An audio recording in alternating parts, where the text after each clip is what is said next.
Olá, bom dia, boa tarde ou boa noite, consoante a hora ou momento a que me estejam a visualizar. Hoje estamos aqui para a nossa lição número 12 e vamos passar então agora a falar dos requisitos da comunicação. Falámos aqui dos pilares, falámos dos pressupostos iniciais, pressupostos, pilares e agora estamos nos requisitos. O que é necessário? No fundo, o requisito tem a ver com isto. O que é necessário para que se possa estabelecer uma boa comunicação? Temos falado sobre muitas coisas, temos falado aqui de contextos sociais, de instintos, temos falado aqui também da criação e da família e da forma dos valores tradicionais internos são transmitidos em termos de pilares. Temos falado das perspectivas que vão desde a perspectiva pragmática à psicológica, mas também passando pela perspectiva filosófica, os nossos valores, aquilo que são as nossas dimensões hermenêuticas, daquilo que nós assimilamos.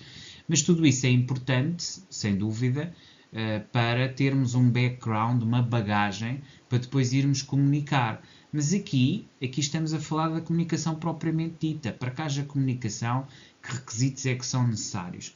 Ou seja, o que é básico, independentemente do que trazemos ou aportamos, ou que são os nossos valores, ou que são o nosso psicológico, ou que sejam o nosso pragmatismo ou objetivos que temos, o que é importante para que se estabeleça um diálogo, para que possa iniciar, digamos, esse processo de transformar o nosso espelhamento inicial na afirmação da nossa essência e da nossa autoestima na relação com o outro.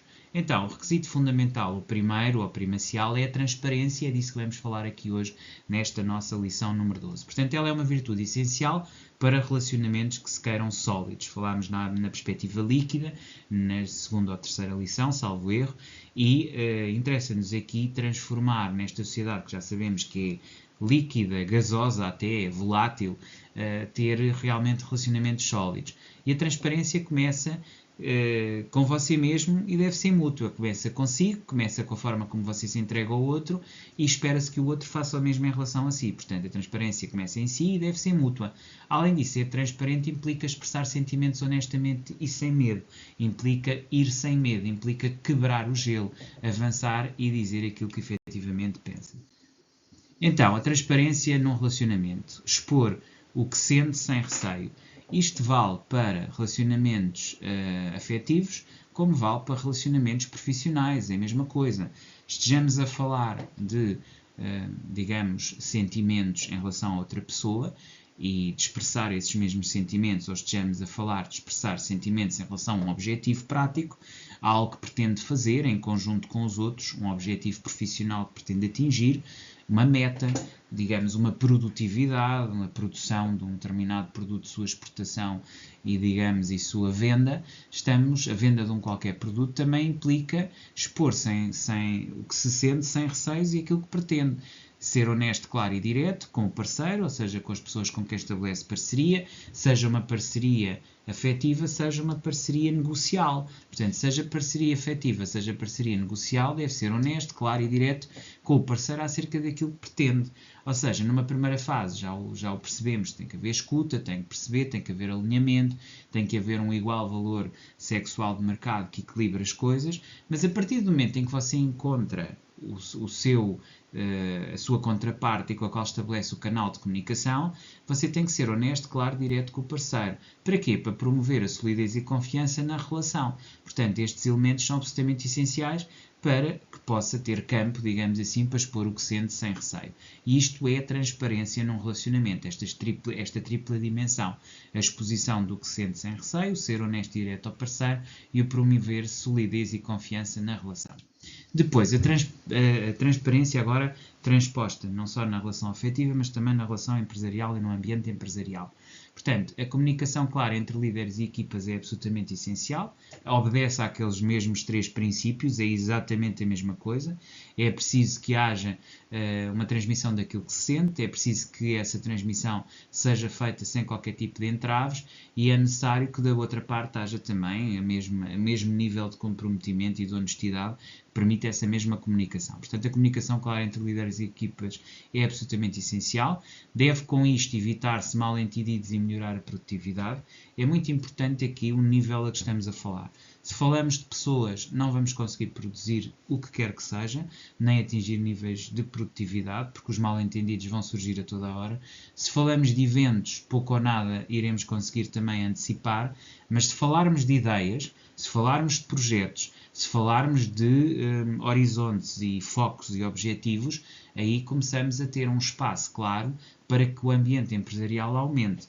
Para isso, aquilo que se fala não é de pessoas, é de objetivos, de ideias e de princípios. E também aqui é preciso muito bem definir a equipa, perceber exatamente com quem é que estamos a trabalhar, porque estamos a trabalhar com pessoas que não trabalham na mesma equipa ou que não estão com a mesma visão de vida e de mundo, necessariamente não pode haver uma sociedade nesse contexto. Portanto, o ambiente empresarial importa ter os mesmos valores. E aqui tem que haver muita verdade, muita autenticidade relativamente àquilo que é o nosso nível emocional, educacional e o que quer que seja a que estamos. Reflexão: quando há falta de transparência ou falta de transparência, prejudica sempre os projetos, prejudica sempre qualquer objetivo que queiramos ou estejamos com a intenção de atingir. Portanto, este aspecto também é importante. Falta de transparência prejudica os projetos e prejudica o chegar a objetivos. Agora, a transparência no contexto familiar. Porque é que ela é importante? Em que é que ela se reflete? Onde é que a podemos encontrar? Então, a transparência no contexto familiar assenta muito no fortalecimento entre laços entre pais, filhos e irmãos, ou seja, entre aquilo que é o núcleo da família base, pais em relação a filhos, filhos em relação a pais, e depois entre os próprios irmãos. Portanto, este fortalecimento de relações é absolutamente essencial para que haja transparência no contexto familiar, para que ela se reforce. Isto ajuda a evitar conflitos por omissão ou suposição. Portanto, quanto melhor e maior e mais constante for a comunicação, mais se vai evitar conflitos, omissões, suposições e melhor será a estrutura e a forma como as pessoas se relacionam no ambiente familiar. A situação em que a transparência, aquilo que devemos agora refletir e pensar aqui num momento, numa ideia ilustrativa disto que eu acabei de dizer, da transparência no contexto familiar, é nomeadamente fazer uma reflexão ou refletir de uma situação em que a transparência teria evitado mal-entendidos, ou seja, pensarmos em situações em que houve um mal-entendido, em que houve um problema, em que houve uma situação difícil e em que se tivessem falado abertamente, exposto a situação entre família, isso poderia ter sido facilmente debelado, ultrapassado e poderiam ter resolvido os vossos problemas através do uso da transparência, ok? Esse aspecto aqui vocês podem fazer como reflexão ou exercício.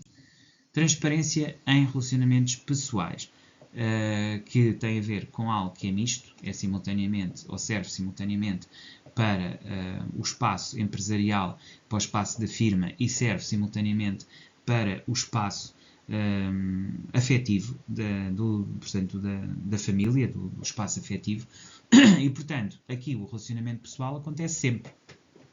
E o relacionamento pessoal, que é sempre a ligação entre um determinado elemento, entre um patrão e um empregado, entre um pai e um filho, será sempre um relacionamento que poderá ser de amor ou de amizade, relacionamentos amorosos ou amizade, e isto exige uma clareza emocional muito grande, ou seja, é necessário perceber que tem que haver uma confiança e uma clareza e que vocês têm que estar perfeitamente claros acerca dos sentimentos que têm acerca daquelas pessoas. Isto é absolutamente inegociável. Estes serão os 3 pontos inegociáveis. O primeiro é ter que existir uma clareza emocional. O segundo é ser aberto com sentimentos para evitar conflitos e aproximar pessoas. Portanto, clareza emocional, abertura, e estas duas posições inegociáveis são absolutamente essenciais. Agora, deverá refletir quando é que a transparência fortaleceu o vínculo. Situações que você tem que pensar, individualizar, em que isto efetivamente aconteceu. A prática da comunicação transparente, porque isto acaba por ser uma prática e isto é importante assimilar, que ao fim e ao cabo tudo isto que estamos aqui a falar decorre a transparência, a frontalidade, o abrir claramente aquilo que são os nossos objetivos e interesses quando estamos a trabalhar em equipa, falar de ideias, de objetivos, trabalhar em equipa, tudo isso é muito importante e implica prática, constância, permanência. Já aqui também devemos olhar para situações que aconteceram, para a sua própria experiência, para o seu 9 de paus, e refletir em situações recentes em que tenha havido falha de comunicação. Primeiro, identificar situações em que houve falha, porque isto não é fácil, a prática de comunicação transparente é algo que não é fácil, é algo que na prática não surge com tanta facilidade e simplicidade, porque todos nós temos medos, e repare que no início, no primeiro slide, a primeira coisa que se falou é não ter medo, é falar sem medo, é avançar sem medo. Ora, a nossa natureza humana leva-nos a ter traumas e limitações do passado que muitas vezes nos levam a ter medos, e os medos levam a reservas mentais e a não exposição completa. Portanto, a capacidade de nos expormos totalmente após espelhamento muitas vezes até é mais difícil, porque muitas vezes espelhamos as dificuldades do outro. Ora, isto cria ruídos no canal comunicacional. Portanto, é importante, em primeiro lugar, refletir sobre situações, e neste caso, numa recente, em que tenha havido falha de comunicação. Depois, escreva como poderia ter agido com mais clareza e honestidade. Onde é que podia ter tido coragem? Onde é que podia ter ido para resolver aquela situação e a pudesse ultrapassar?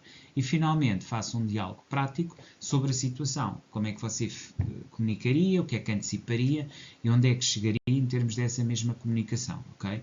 É este aspecto que é importante. Portanto, discussão sobre transparência. Compartilhe reflexões com alguém de confiança.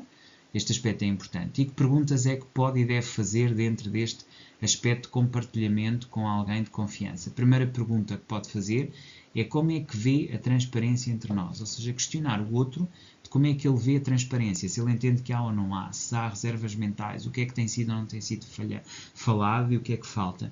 O que é que pode ser melhorado nessa comunicação? O que é que aqui objetivamente sente que pode existir, que pode melhorar? Se calhar tem a ver com o VSM, se calhar tem a ver com o maior respeito e reconhecimento do outro, se calhar tem a ver com a percepção dos limites do outro, com o reconhecimento de egoísmos ou limitações que têm impedido de nos expor completamente, de forma honesta e franca. Se houve alguma omissão que já prejudicou, ou seja, se houve situações no passado, e aqui abre sempre a caixinha de Pandora, mas não há outra hipótese de passar por estas reflexões sem o fazer, que é perceber até que ponto é que ainda há mágoas ou dores de situações do passado que aconteceram e como é que isso continua a influenciar e influencia a realidade que se encontra neste momento. Portanto, alguma omissão já prejudicou, o que é que pode ser melhorado, como é que vê a transparência entre ambos e como é que todas estas respostas podem ou não permitir ou não, ou manter a relação de confiança ou acabar com ela. Basicamente é isto. Em conclusão, e chegando aqui então ao nosso último slide, podemos aqui, no fundo, concluir, terminar esta nossa apresentação, usando aqui a ideia de transformação pela transparência, ou seja, tentar perceber que a nossa vida, a nossa maneira de ser, estar e nos relacionar com os outros pode sofrer uma inflexão positiva muito grande se nós formos capazes de transformar a forma como comunicamos e tornar-nos mais transparentes na forma como chegamos ao outro. Porque a transparência fortalece todos os tipos de relacionamentos, quanto a isso não temos dúvida alguma, e se nós criarmos um hábito de honestidade ativa por 90 dias, os tais 15, 15, 15, 15, portanto, 6 vezes, tudo isto leva-nos, digamos, a estarmos aqui a fazer sempre refresh ou uma repetição daquilo que são hábitos de transformação e transparência e que nos vai levar a que uma comunicação aberta transforma os vínculos e reduz os conflitos. Basicamente é isto que eu vos quero trazer e transmitir neste processo de continuidade e voltamos a ver amanhã. Até lá, despeço-me com cordialidade.